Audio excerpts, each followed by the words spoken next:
Native వచ్చేసి Visakhapatnam. Recent గా వచ్చిన ఓజీ వర్క్ వాళ్ళ డేటా మొత్తం ఇతని దగ్గరికి వెళ్ళిపోతుంది అనమాట. ఇంకా చెప్పాలంటే పుష్ప 2 మూవీ ఒక మాస్ వార్నింగ్ అయితే ఇచ్చాడు అనమాట. నా జీవితంలో ప్రేమించి పెళ్లి చేసుకోవడం వల్ల భయం ED entry. Nani history movie కూడా ఒక బయోపిక్ రానుంది. మన దేశంలోనే అతిపెద్ద మూవీ పైరసీ గ్యాంగ్ అయితే తెలంగాణ సైబర్ క్రైమ్ పోలీసులు పట్టుకున్నారు. దాదాపుగా మూవీ ఇండస్ట్రీకి 22,000 కోట్ల నష్టం అయితే వచ్చింది. తెలుగు సహా మిగతా లాంగ్వేజెస్ లో పైరసీ చేసిన 6గురిని అయితే మన పోలీసులు అరెస్ట్ చేశారు. 2 కోట్లు యూజ్ చేసి అధునాతన టెక్నాలజీతో ఈ మూవీ పైరసీ గ్యాంగ్ ని మన పోలీసులు పట్టుకున్నారు. అతి త్వరలో ఐబొమ్మ అడ్మిన్ కూడా పట్టుకుంటామనేసి Telangana IPS officer C V Anand garu September ending లో అఫీషియల్ స్టేట్మెంట్ ఇచ్చారు. హే గైస్, నేను మీ రాహుల్, మీరు చూస్తున్నారు గ్రేట్ ఆఫ్ యూట్యూబ్ ఛానల్. ఇలాంటి నాలెడ్జ్ వీడియోస్ కోసం మన ఛానల్ ని వెంటనే సబ్స్క్రైబ్ చేసుకోండి. అలాగే పక్కన ఉన్న గంట సింబల్ ని ఆన్ లో పెట్టుకోండి. ఇంకా లేట్ చేయకుండా వీడియోని స్టార్ట్ చేసేద్దాం. ఎట్టకేలకు ఐబొమ్మ అలాగే బెపం టీవీ అడ్మిన్ అయిన ఇమ్మడి రవిని సైబరాబాద్ పోలీసులు అయితే అరెస్ట్ చేశారు. ఇతను 65 మిర్రర్ వెబ్సైట్స్ యూజ్ చేసి ఐబొమ్మని అలాగే బెప్పం టీవీని రన్ చేశాడు అనమాట. అలాగే ఇతని వల్ల తెలుగు ఫిల్మ్ ఇండస్ట్రీకి కొన్ని వేల కోట్ల నష్టం అయితే వచ్చింది. ఈ ఇమ్మడి రవి మూవీని పైరసీ చేయడమే కాకుండా లాక్స్ ఆఫ్ యూజర్స్ ని బెట్టింగ్ వెబ్సైట్స్ లో వెళ్ళేలా చేశాడు. దానివల్ల ఎంతో మంది ఫైనాన్షియల్ ఫ్రాడ్ కి గురయ్యారు. Hyderabad city police commissioner VC Sajjanar గారు చెప్పింది ఏంటంటే, ఈ 39 ఇయర్స్ ఇమ్మడి రవి నేటివ్ వచ్చేసి విశాఖపట్నం. ఇతను ప్రజెంట్ కరేబియన్ ఐలాండ్స్ లో సెయింట్ కిట్స్ అండ్ నెవీస్ అనే కంట్రీలో సిటిజన్ గా ఉంటున్నాడు. అయితే ఇతన్ని కూకట్పల్లిలో ఒక అపార్ట్మెంట్ లో అరెస్ట్ చేశారు. సెప్టెంబర్ లో అరెస్ట్ చేసిన 6గురిలో 2 ఇతని మనుషులే. Web developer Duddala Shivaji and private employee Susarla Prashanth. అయితే ఇంతకు ముందు ఈ ఐబొమ్మ అడ్మిన్ పట్టుకోమనేసి తెలుగు ఫిలిం ఛాంబర్ యొక్క యాంటీ వీడియో పైరసీ సెల్ వాళ్ళు కంప్లైంట్ ఫైల్ చేశారు. వీళ్ళు కంప్లైంట్ లో చెప్పింది ఏంటంటే, ఇతను ఎన్నో డొమైన్స్ అలాగే చాలా డజన్ల మిర్రర్ వెబ్సైట్స్ యూజ్ చేసి తెలుగు మూవీ హెచ్డి ప్రింట్స్ ని పైరసీ చేసి తన వెబ్సైట్స్ లో పోస్ట్ చేశాడు. దీన్ని కొన్ని మిలియన్స్ ఆఫ్ యూజర్స్ యాక్సెస్ చేయడం వల్ల ప్రొడ్యూసర్స్ కి అలాగే ఎగ్జిబిటర్స్ కి ఫైనాన్షియల్ గా చాలా లాస్ అనేది వచ్చింది అనేసి కంప్లైంట్ లో పేర్కొన్నారు. అయితే ఇమ్మడి రవి ఎడ్యుకేషనల్ క్వాలిఫికేషన్ వచ్చేసి ఆంధ్ర యూనివర్సిటీలో కంప్యూటర్స్ అండ్ బిజినెస్ అడ్మినిస్ట్రేషన్ మీద ఎంబీఏ కంప్లీట్ చేశారు. పైరసీ పెట్టక ముందు ఇతను ఒక వెబ్ సర్వీసెస్ కంపెనీని హైదరాబాద్ లో రన్ చేశారు. 2018-19 టైంలో ఓటీటీ సబ్స్క్రిప్షన్స్ చాలా ఎక్కువ పెరిగాయి. అలాగే ఇంటర్నెట్ చాలా చీప్ అయిపోయింది అనమాట. ఇది ఒక మంచి ఫ్రీ మార్కెట్ గా కనుగొన్న ఈ ఇమ్మడి రవి ఐబొమ్మ అనే వెబ్సైట్ ని లాంచ్ చేసి అందులో హెచ్డి మూవీస్ ని పోస్ట్ చేయడం స్టార్ట్ చేశాడు.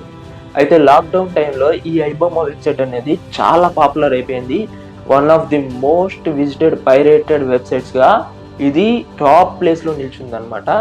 అయితే ఎవ్రీ మంత్ ఇతనికి 50 lakh యూజర్స్ యాక్సెస్ చేసేవాళ్ళు. కొత్తగా రిలీజ్ అయిన మూవీస్ ని కొన్ని డేస్ లోనే అతని వెబ్సైట్ లో పోస్ట్ చేయడం స్టార్ట్ చేశాడు. ఇతనికి ఇంత పాపులారిటీ రావడానికి కారణం మౌత్ పబ్లిసిటీ, సోషల్ మీడియాలో షేర్స్ అండ్ వాట్సాప్ లో ఫార్వర్డ్స్. ఇతనికి ఇక్కడ వచ్చిన పాపులారిటీ వల్ల అథారిటీస్ ఇతని వెబ్సైట్స్ ని ఈజీగా ఫైండ్ అవుట్ చేసి బ్లాక్ చేయడం స్టార్ట్ చేశారు. సో అప్పుడే ఇతనికి ఒక మంచి ఆలోచన అయితే తట్టిందనమాట. మొత్తం సర్వర్స్ ని ఫారెన్ కి అప్గ్రేడ్ చేసేసాడు. కొత్త ఎక్స్టెన్షన్స్ ని క్రియేట్ చేసి ఎవరు బ్లాక్ చేయని విధంగా డొమైన్స్ ని అలాగే హోస్టింగ్ నెట్వర్క్ ని తీసుకున్నాడు. ఫిజికల్ సర్వర్స్ ని ఆమ్స్టర్డామ్ అండ్ స్విట్జర్లాండ్ లో పర్చేస్ చేశాడు. టెక్నికల్ డీటెయిల్స్ ఎవరికి కనిపించకుండా ఉండడానికి క్లౌడ్ ఫేర్ సర్వీసెస్ ని యూజ్ చేశాడు. విసి సజ్జనార్ గారు ఇంకా చెప్పింది ఏంటంటే, ఇతను 1970s లో వచ్చిన గాడ్ ఫాదర్ దగ్గర నుంచి రీసెంట్ గా వచ్చిన ఓజీ వరకు కూడా 21,000 ఫిలిమ్స్ ని పైరసీ చేశాడు. ఈ పైరసీ చేసిన మూవీస్ అన్నిటిని ఎక్స్టర్నల్ హార్డ్ డ్రైవ్స్ లో సేవ్ చేసి పెట్టుకున్నాడు. అండ్ ఇన్ కేస్ ఈ వెబ్సైట్ కనుక పోతే మళ్ళీ బ్యాకప్ డేటా అంతా యూజ్ చేసుకొని కొత్త వెబ్సైట్ ని అతి తక్కువ టైంలో ఇతను లాంచ్ చేసేస్తాడు. పైరేటెడ్ మూవీ ఫైల్స్ లో మాల్వేర్ ని ఇన్స్టాల్ చేసి అప్లోడ్ చేసేవాడు. ఎప్పుడైతే యూజర్ ఆ మూవీని యాక్సెస్ చేస్తాడో వాళ్ళ డేటా మొత్తం ఇతని దగ్గరికి వెళ్ళిపోతుంది అనమాట. అప్పుడు ఇతను ఈ డేటాని సైబర్ క్రిమినల్స్ కి అమ్ముకొని లక్షల్లో డబ్బులు సంపాదించేవాడు. అలాగే ఓటీటీకి సెక్యూరిటీగా ఉండే డిఆర్ఎం ప్రొటెక్షన్స్ ని క్రాక్ చేసి ఫస్ట్ డే రిలీజ్ అయిన మూవీస్ ని ఇతను డౌన్లోడ్ చేసుకొని ఐబొమ్మలో హెచ్డి ప్రింట్ లో అప్లోడ్ చేసేసేవాడు. అండ్ ఈ ఓటీటీ ప్లాట్ఫామ్స్ యొక్క పైరేటెడ్ సైట్స్ ని అండర్ గ్రౌండ్ టెలిగ్రామ్ గ్రూప్స్ లో కూడా పర్చేస్ చేసేవాడు. తెలంగాణ పోలీస్ ఇతని హార్డ్ డ్రైవ్స్ లో మల్టిపుల్ లాంగ్వేజెస్ లో ఉండే 21,000 ఫిల్మ్స్ ని సీజ్ చేశారు. అలాగే యూజర్స్ దగ్గర దొంగలించిన డేటాలో బ్యాంక్ డీటెయిల్స్ అలాగే ప్రైవేట్ ఫోటోగ్రాఫ్స్ ని సైబర్ క్రిమినల్స్ కి అమ్మేసేవాడు. ఈ సైబర్ క్రిమినల్స్ మన డేటానంతా యూజ్ చేసుకొని డిజిటల్ అరెస్ట్, ఐడెంటిటీ దొంగతనం, ఇన్వెస్ట్మెంట్ ఫ్రాడ్స్ అలాగే ఇల్లీగల్ ఆన్లైన్ ట్రేడింగ్ లో యూజ్ చేసేవాళ్ళు. ఇతని మీద movie piracy, online cheating, data theft related గా 4 కేసులు ఫైల్ అయ్యాయి అన్నమాట. Netherlands, Switzerland, USA, Thailand, France, Dubai లో ఇతని సర్వర్ మూమెంట్స్ ని ట్రాక్ చేయడానికి అలాగే ఇతని డబ్బు లావాదేవీని ట్రాక్ చేయడానికి కూడా డొమైన్ సర్వీస్ ప్రొవైడర్స్, ఐఎస్పీస్ అలాగే పాస్పోర్ట్ అథారిటీస్ తో కలిసి ఇన్వెస్టిగేషన్ చేస్తున్నారు. ఇతను హ్యాకింగ్ చేయడంలో అల్ట్రా లెజెండ్ ప్రో అని చెప్పొచ్చు. ఎందుకంటే ఇతను మూవీ రిలీజ్ అయిన రోజే థియేటర్ సర్వర్స్ ని హ్యాక్ చేసి హెచ్డి ప్రింట్స్ డౌన్లోడ్ చేసుకొని వెబ్సైట్స్ లో అప్లోడ్ చేసేవాడు. ఇంకా చెప్పాలంటే పుష్ప 2 మూవీ 1 వీక్ లో థియేటర్ లో రిలీజ్ అనగా ఇతను థియేటర్ కీస్ ని హ్యాక్ చేసి హెచ్డి ప్రింట్ ని డౌన్లోడ్ చేసేసుకున్నాడు. అది కూడా 1 వీక్ ముందే. కానీ దాన్ని కరెక్ట్ గా మూవీ రిలీజ్ అయిన డేట్ రోజే వెబ్సైట్ లో పోస్ట్ చేశాడు. రీసెంట్ గా రిలీజ్ అయిన నాని హిట్ 3 మూవీ కూడా థియేటర్ ప్రింట్స్ ని హ్యాక్ చేసేసి డౌన్లోడ్ చేసుకొని మూవీ రిలీజ్ అవ్వడానికి ఇంకా 18 అవర్స్ ఉంది అనగా ఇతను వెబ్సైట్ లో అప్లోడ్ చేసేసాడు. చూడండి అతని నాలెడ్జ్ ఎంత హై లెవెల్లో ఉందో. అయితే గతంలో పోలీసులు ఇతని మీద ఫోకస్ పెట్టినందుకు ఒక మాస్ వార్నింగ్ అయితే ఇచ్చాడు అనమాట. నా దగ్గర 50 లక్షల మంది డేటా ఉంది, దమ్ముంటే నన్ను పట్టుకోండి అంటూ ఛాలెంజ్ అయితే విసిరాడు. దీన్ని స్పాంటేనియస్ గా తీసుకొని మన పోలీసులు అయితే ఇతన్ని ఎట్టాకేలకు పట్టుకున్నారనమాట. పట్టుకొని ఇతని చేతుల మీదుగానే ఐబొమ్మని అలాగే బెప్పం టీవీని క్లోజ్ చేపించారు. ఇంత డేర్ అండ్ డాషింగ్ గా ఛాలెంజ్ చేసిన ఇతను ఎలా దొరికిపోయాడు ఇప్పుడు చెప్తాను. ఈ ఇమ్మడి రవి పోలీసులకి అఫీషియల్ గా స్టేట్మెంట్ ఇచ్చిన దాంట్లో నా భార్య అలాగే నాతో వల్లే నేను ఈ రోజు ఇలా అయ్యానని చెప్పాడు. పోలీస్ ఇన్వెస్టిగేషన్ లో ఇతను ఎంతో బాధపడుతూ ఏడుస్తూ షాకింగ్ ఫ్యాక్ట్స్ అయితే రివీల్ చేశాడు. జీవితంలో ఎన్నో ఫెయిల్యూర్స్ ని ఫేస్ చేస్తూ విశాఖపట్నం ఆంధ్ర యూనివర్సిటీలో నార్మల్ ఎంబీఏ డిగ్రీని కంప్లీట్ చేశా. దాని తర్వాత వెబ్ డిజైనర్ గా నా కెరీర్ ని స్టార్ట్ చేశాను. దాని తర్వాత మా అమ్మ నాన్న విడిపోయారు. మా నాన్న సాధారణ ఒక బ్యాంక్ ఉద్యోగి మాత్రమే. పోయిన సంవత్సరమే నా చెల్లి పెళ్లిని కూడా చేశాను అనేసి ఇమ్మడి రవి అయితే చెప్పాడు. నా జీవితంలో ప్రేమించి పెళ్లి చేసుకోవడం వల్ల భయం అలాగే బాధ్యత ఒకేసారి పెరిగాయి. నా ప్రేమ పెళ్లికి సహకరించిన వాళ్ళే నన్ను ఎందుకు పనికిరావు వాడు అనేసి సొసైటీలో ఎన్నో సార్లు హేళన చేస్తూ మాట్లాడారు. నా భార్య అలాగే అత్త సమాజం మాటలు వినేవాళ్ళు. సమాజం మాటలైనా నేను విని వదిలేసేవాడిని. కానీ నా భార్య అత్త చూపించిన టార్చర్ అయితే నేను ఇప్పటికీ కూడా మర్చిపోలేను. వెబ్ డిజైనర్ గా మొదట్లో నాకు జీతం చాలా తక్కువ వచ్చేది. అది కేవలం కుటుంబాన్ని పోషించడానికి మాత్రమే సరిపోయేది.